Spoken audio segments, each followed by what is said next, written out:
Avant d'arriver au centre d'accueil, donc moi j'étais une personne qui était dépressif, avec des pensées négatives. J'étais un jeune très influençable. Dans tout ce que je faisais, je n'arrivais pas à avancer. Donc j'étais, on va dire, complètement bloqué. Donc je buvais, je fumais, je sortais avec des copains, je faisais de tout et de n'importe quoi, surtout n'importe quoi. Cette dépression a commencé parce qu'en fait, depuis tout petit, j'ai toujours entendu des mots négatifs en me concernant, comme quoi je ne serais rien dans la vie. Donc tout ce que je faisais, je n'allais pas jusqu'au bout, parce qu'effectivement, je me disais, c'est vrai, je ne serais rien dans la vie. Bon, au niveau de ma famille, suite au décès, on va dire, de mon père, étant donné que voilà, qu'on n'avait plus de conditions, ma mère n'avait plus de conditions pour pouvoir élever tout le monde. Et donc ça aussi a beaucoup joué dessus, parce que je voyais autour de moi, on va dire mes amis, mes voisins, ils avaient une famille unie, et moi, la famille, elle était complètement séparée. À l'intérieur de moi, je me sentais triste, abandonné, et il y avait un grand vide, parce que j'avais l'impression que même ma propre mère ne m'aimait pas, alors que c'était le contraire. J'étais devenu quelqu'un de très violent, j'agressais les gens gratuitement, je buvais, donc je pouvais commencer à boire de jeudi soir jusqu'à dimanche soir, donc voilà, je devais faire quelque chose pour pouvoir, on va dire, oublier et combler ce vide. Financièrement, donc il n'y avait rien, parce que déjà à l'époque, donc j'étais à l'école, et donc une fois de plus, même au niveau des études, ça n'allait pas, parce que je me disais effectivement, à quoi bon faire des études, à quoi bon d'être là, sachant que demain je ne serai rien. Lorsque j'ai regardé autour de moi certains amis, voilà, qui étaient en train de perdre la vie, parce que effectivement, en étant jeune, on se croit immortel, mais non. Et pour moi, c'était ça les moments les plus difficiles.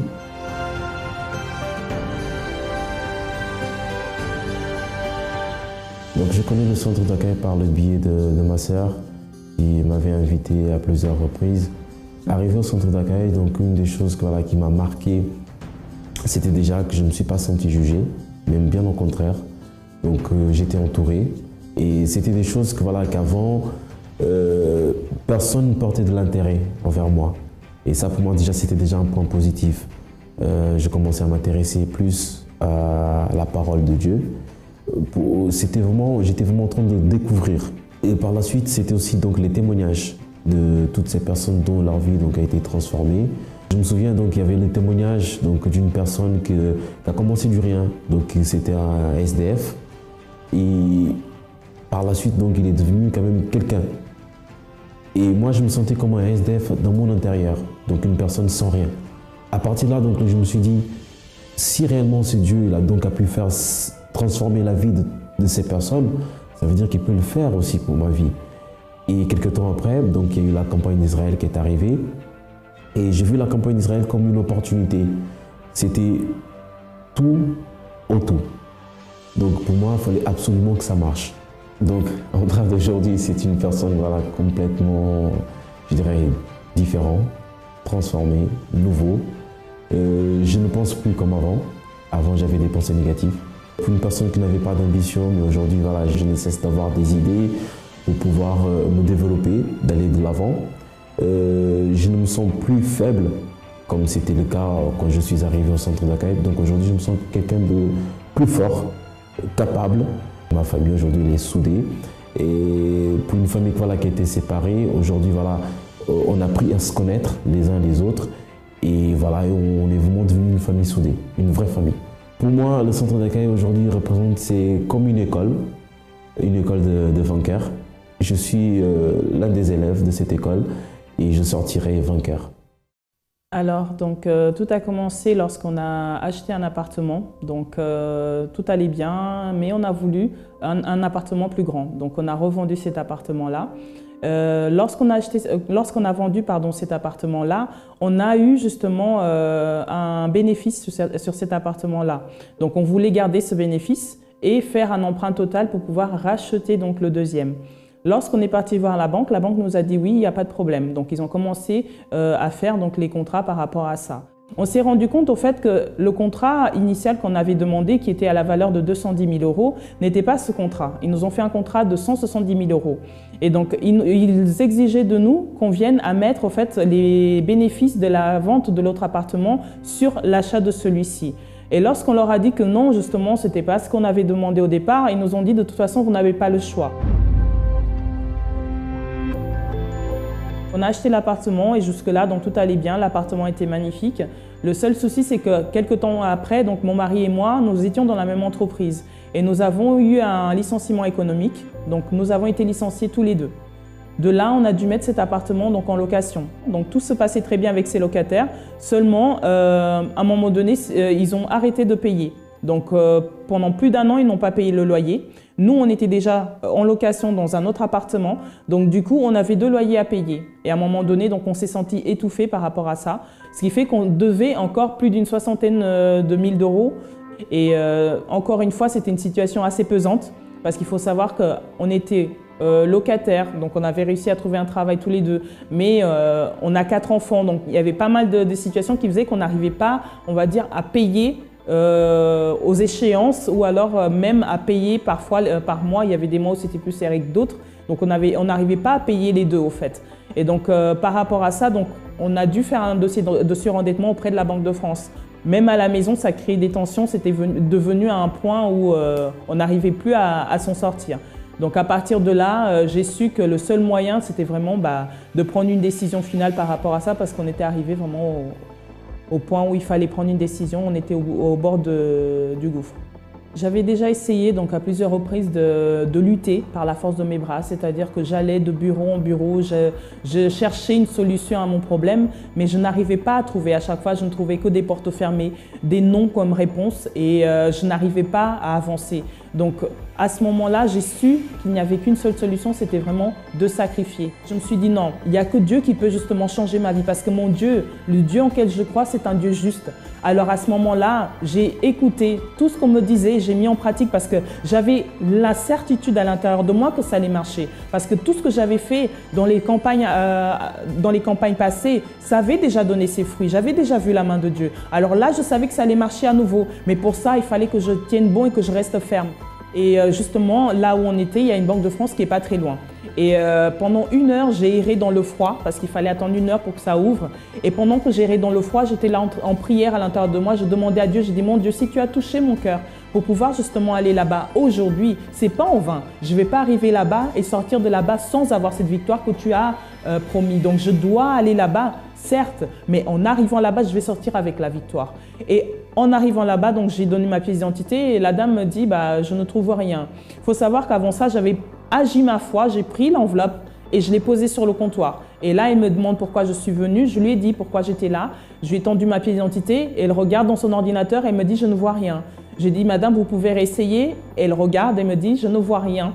Et elle me demande si je veux une attestation pour confirmer justement qu'il n'y a plus rien au niveau de la Banque de France. Et je lui demande oui, je veux bien. Et donc à ce moment-là, j'ai réussi à avoir ma victoire. J'ai même pas pu lire le document là, c'est seulement en sortant, lorsque j'ai bien relu toutes les lignes, que j'ai vu véritablement la main de Dieu une fois de plus dans ma vie. Je n'ai plus rien au niveau de la Banque de France. Ma dette a été effacée. Et donc là, je suis une nouvelle personne. Je me sens plus légère. Au jour d'aujourd'hui, donc, on n'a plus ce problème-là.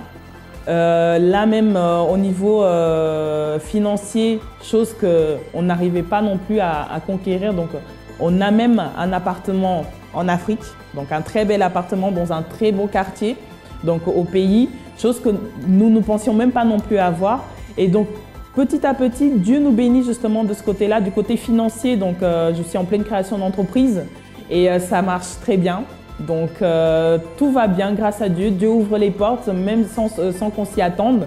Justement, la bénédiction, elle est totale. Et par rapport à ça, donc au sein de ma famille, donc tout va bien au sein de mon couple. Donc les enfants sont heureux de nous voir justement heureux et donc de voir aussi justement que ça évolue et de voir surtout justement que c'est Dieu lui-même qui a fait cela parce que les hommes n'ont même pas pu faire. On est passé dans tellement de bureaux, par tellement de systèmes, on va dire, dans la bureaucratie, que ce soit les assistances sociales ou autres, mais personne n'a pu justement nous aider par rapport à cette situation-là. Il n'y a que Dieu justement qui a pu le faire.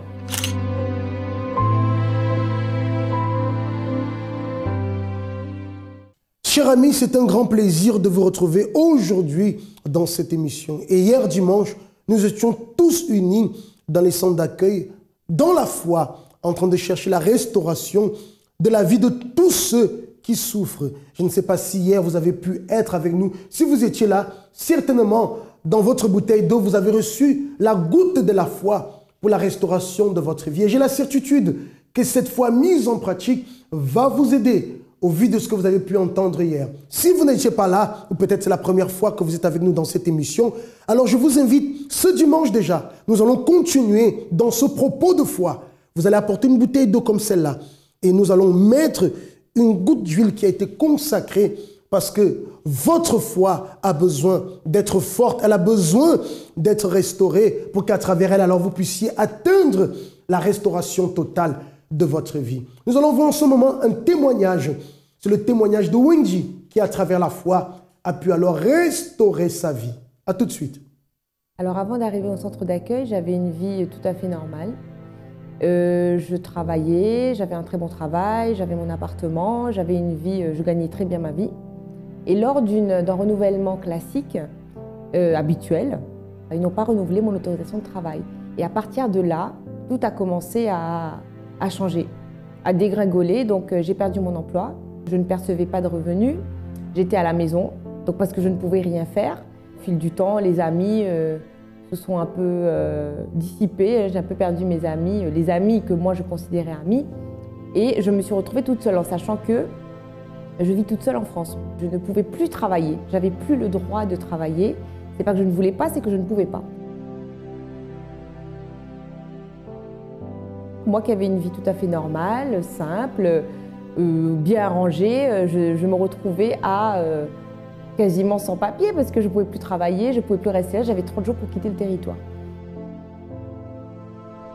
Donc j'ai saisi le tribunal administratif pour voir ce qu'on pouvait faire parce que les raisons qui étaient données pour ne pas renouveler n'étaient pas très claires.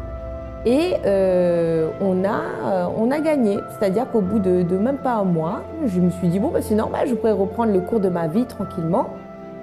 Et ben non, c'est à partir de là qu'on va balader de mois en mois, de revenir, de repartir, de revenir, il manquait tel document, il fallait tel truc, rien n'allait en fait. C'est-à-dire que rien ne bougeait. À un moment, il a fallu que je lâche mon appartement. Donc du coup, je me suis retrouvée sans logement. Donc j'ai une copine qui m'a hébergée. En fait, j'avais plus rien. J'avais plus rien. J'étais sortie j'avais tout à ne plus rien du tout avoir. C'est-à-dire pas de maison, pas de travail, rien du tout. C'était l'année où je devais payer mes impôts. Je n'ai pas pu payer mes impôts. J'avais des problèmes avec la banque. Enfin bon, tout s'est enchaîné en fait.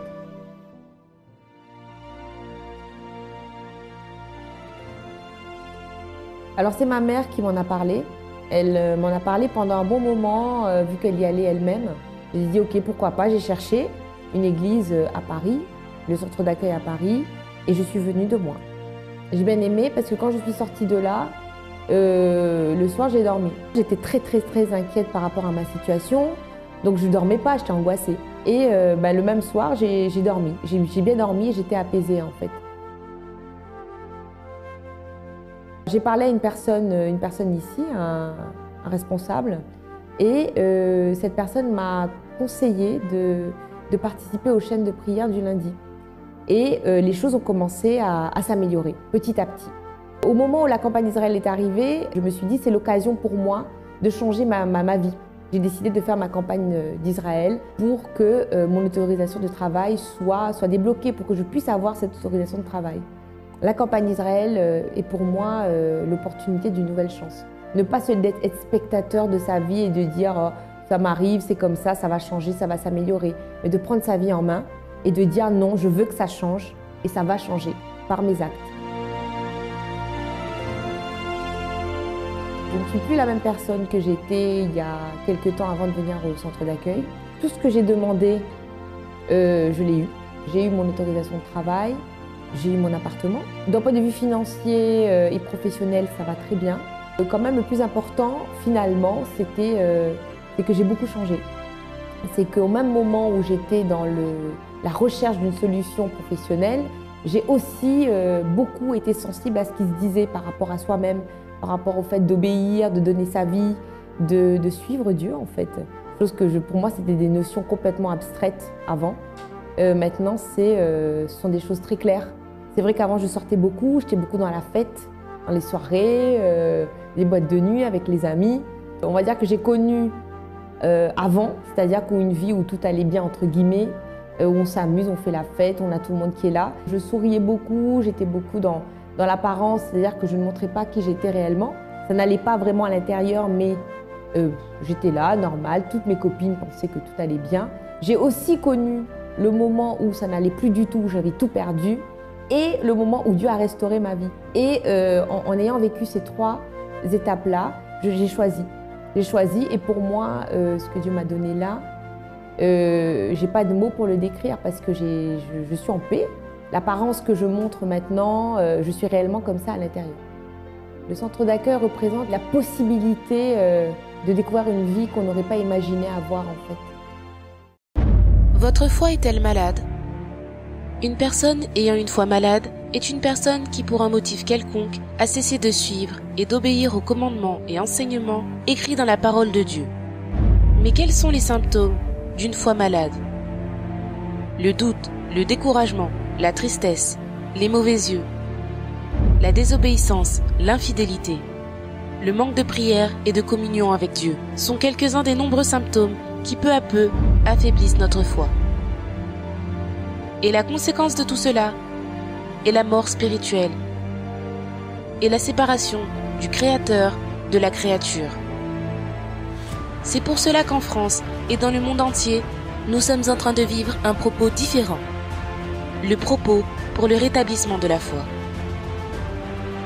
Si vous êtes éloigné ou à l'intérieur de l'Église, mais percevez l'un des symptômes qui rendent votre foi malade, venez ce dimanche et participez aux 7 dimanches du propos pour le rétablissement de la foi. Apportez une bouteille d'eau pour y recevoir la goutte du miracle. Dimanche, dans la concentration de foi et de miracle, le propos de l'eau pour le rétablissement physique et spirituel.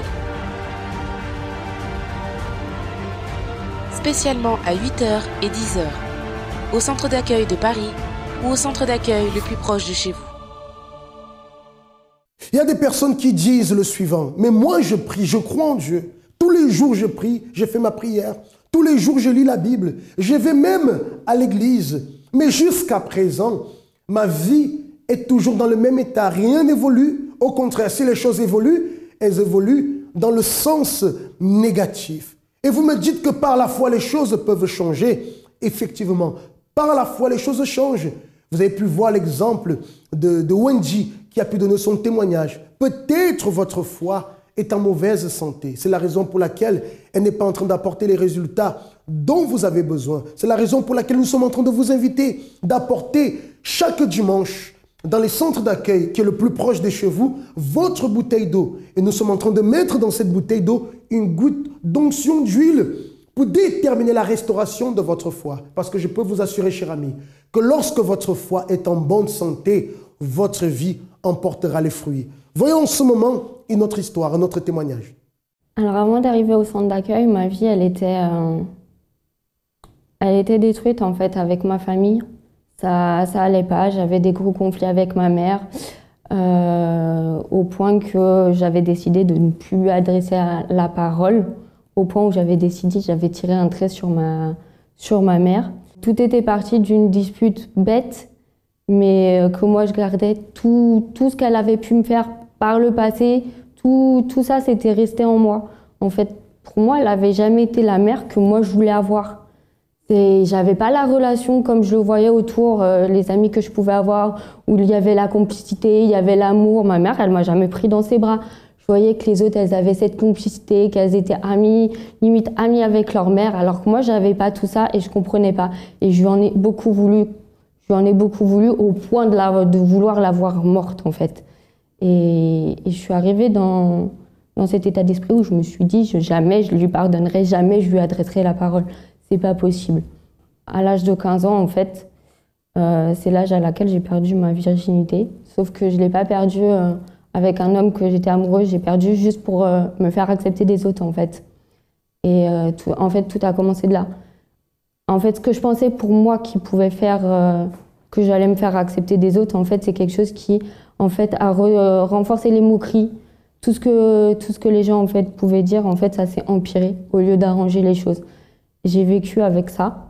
De surcroît, ma mère n'a pas aidé aux choses non plus, où elle était sans cesse en train de me rabaisser. Donc moi, je comprenais pas. J'ai gardé ça en moi pendant longtemps. Et systématiquement, à chaque fois que je tombais sur un homme, bah, je me donnais facilement. Il n'y avait pas de résistance. Il y avait de l'amour, il n'y avait pas d'amour. Enfin, il y avait l'attirance physique, après le reste, il n'y avait pas. Et à 17 ans, en fait, je suis tombée sur un garçon parce que j'aimais bien les garçons avec lesquels il peut y avoir conflit, il peut y avoir confrontation. Si elle écrit, si le garçon il est trop gentil, ça ne me correspond pas. Et du coup, en fait, cette personne-là, elle a été très violente avec moi en public, elle a toujours m'humiliée. Et au final, elle a fini par me violer. Avec ma fille, quand son père m'a abandonnée, en fait, son père a mis fin à la relation avec moi quand j'étais à l'hôpital, en fait. Et il a dit c'est terminé. Et du coup, en fait, depuis sa naissance, je l'élève seule. Et du coup, en fait, cette relation-là, je crois que ça a été la relation de trop qui a fait que, bah, pour moi, l'amour, c'était pas pour moi, ça n'existait pas et que c'était pas la peine. Et du coup, en fait, j'en ai voulu à ma fille pour ça. J'en ai voulu parce que si elle n'avait pas été là, j'aurais pas été obligée de revoir son père. J'aurais pas été obligée de tout ça et j'aurais pu me détacher de tout ça plus facilement. Alors que sans cesse, en fait, à chaque fois, quand je la vois grandir, en fait, je revivais cette scène.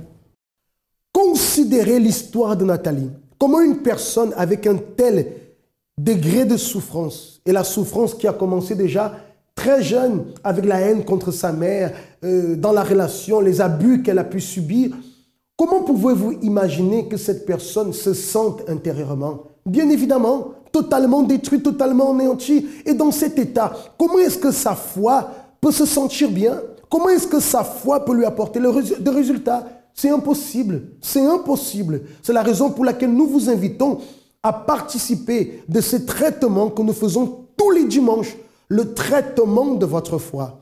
Parce que lorsque la foi est restaurée, cher ami, lorsque la foi est mise sur pied, elle fait des choses extraordinaires. Vous allez voir maintenant Nathalie, quand elle est arrivée au centre d'accueil, à travers ce qu'elle a reçu, à travers ce qu'elle a mis en pratique, sa foi a été restaurée et sa vie a changé, comme vous allez le voir maintenant. J'ai connu le centre d'accueil par une amie qui connaissait ma vie sentimentale, en fait, à qui j'en avais parlé et qui m'a invitée du coup à la thérapie de l'amour. Alors ensuite, je suis restée pas mal de temps à la thérapie de l'amour. Donc en fait, je trouvais pas forcément le temps de venir aux autres réunions. Puis petit à petit, j'ai voulu venir le dimanche.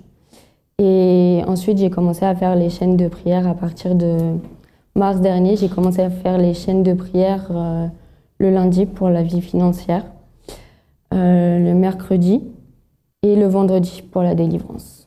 Quand je suis arrivée, quand j'ai commencé à venir à l'église plus régulièrement, c'était au moment du jeûne de Daniel. C'était une évidence que c'était quelque chose qui pouvait me rapprocher de Dieu, en fait, de pouvoir sacrifier, en fait. Je voulais me donner à Dieu, mais il y avait beaucoup de choses à l'intérieur de moi, en fait, dans mon caractère, que j'étais pas prête à renoncer et que j'avais du mal à laisser, en fait. Comme mon orgueil, certaines relations que je pouvais avoir amicales, et notamment aussi ma nervosité, le fait de toujours vouloir avoir raison. Il y a plein de traits de caractère en fait que je n'admettais pas, que je voulais pas. Et le pardon aussi. Je voulais pas pardonner parce que pour moi c'était pas à moi de pardonner vu que c'était pas moi qui avais fauté. En fait, j'ai pris la décision en fait de faire tout ça parce que j'acceptais pas, en fait, j'acceptais plus la vie que j'avais. J'ai vu que pour d'autres personnes leur vie avait changé, qu'elles pouvaient être heureuses. Et moi aussi, j'avais envie d'être heureuse et j'avais envie de changer, j'avais envie d'avoir une vie complètement différente, en fait.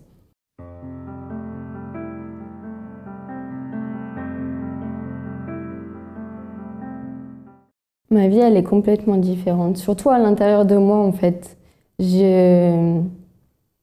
Avant, j'arrivais pas à m'aimer, je m'aimais pas, j'arrivais pas à me regarder dans le miroir. Je pensais que je valais rien, que j'arriverais à rien, que les choses pourraient pas changer. Et aujourd'hui, en fait, j'ai pris conscience que j'ai de la valeur et que la force, en fait, elle est en moi. Et il y a des choses que j'ai faites qu'avant, jamais j'aurais cru possible de faire. Avant, jamais il était possible que je sourie sur une photo. Aujourd'hui, je souris avec joie. Même tout le temps, je redemande les photos, les photos, les photos. Alors qu'avant, c'était pas possible. Aujourd'hui, je suis heureuse et je me sens bien à l'intérieur de moi. Et du coup, je suis même avec ma fille. Avant, j'avais complètement laissé et maintenant, je reprends. C'est pas facile tous les jours, mais j'arrive à lui donner. En fait, avant, j'avais du mal à lui donner de l'amour. Maintenant, j'arrive à être plus là pour elle, plus à l'écoute de ses besoins. J'ai complètement pardonné la personne qui m'a violée. J'ai prié pour elle, j'ai béni sa vie. J'ai pardonné à ma mère. Je lui ai écrit une lettre, je l'ai serrée dans mes bras, alors que pour moi, avant, c'était pas une évidence. Et voilà, petit à petit, en fait, j'ai demandé pardon à toutes les personnes que j'avais pu blesser et qui m'avaient fait du mal. Et en fait, au final, j'ai gagné à l'intérieur de moi parce que je me sens libre. Je me sens libre de tout ça, libre de mon passé et prête à avancer, en fait. Par rapport à ma vie professionnelle, je suis passée par beaucoup de luttes où j'ai voulu abandonner plus d'une fois. Et cette année, en fait, le fait de connaître Dieu, le fait de fréquenter le centre d'accueil, en fait, ça m'a permis de voir les choses autrement. Et autour de moi, vis-à-vis de ma classe, vis-à-vis de mes camarades, en fait, eux-mêmes ont vu le changement, ils m'ont dit « Qu'est-ce qui se passe dans ta vie ?» Et du coup, c'est là que je suis venue à leur parler. Je suis ben voilà, je fais ça, je vais à cet endroit et tout. Et du coup, en fait, au lieu d'aller à la confrontation, à l'affrontement avec mes profs, j'allais avec l'assurance qu'à pas rentrer en conflit. Et au final, Dieu m'a bénie et j'ai eu mon diplôme cette année.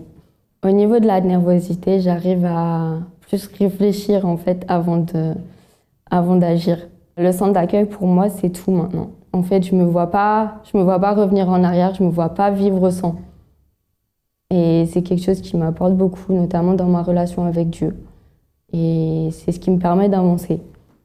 Vous qui êtes en échec dans la vie financière, en échec professionnel, vous qui subissez depuis des années des blocages administratifs, tout ce qui concerne vos finances ou votre vie administrative, rien ne va comme vous désirez, alors aujourd'hui même, vous pouvez vous rendre dans l'une de nos réunions d'orientation pour vous aider en ce qui concerne votre vie professionnelle, votre vie financière ou votre vie administrative. Aujourd'hui, vous pouvez trouver la solution. Vous pouvez entrer en contact avec nous, à savoir où se trouve alors le centre d'accueil le plus proche de chez vous. Et aujourd'hui, vous avez l'opportunité de commencer par la foi à mettre fin à cette situation financière catastrophique, cette situation professionnelle qui n'avance pas, cette vie administrative qui vous bloque de toutes parts.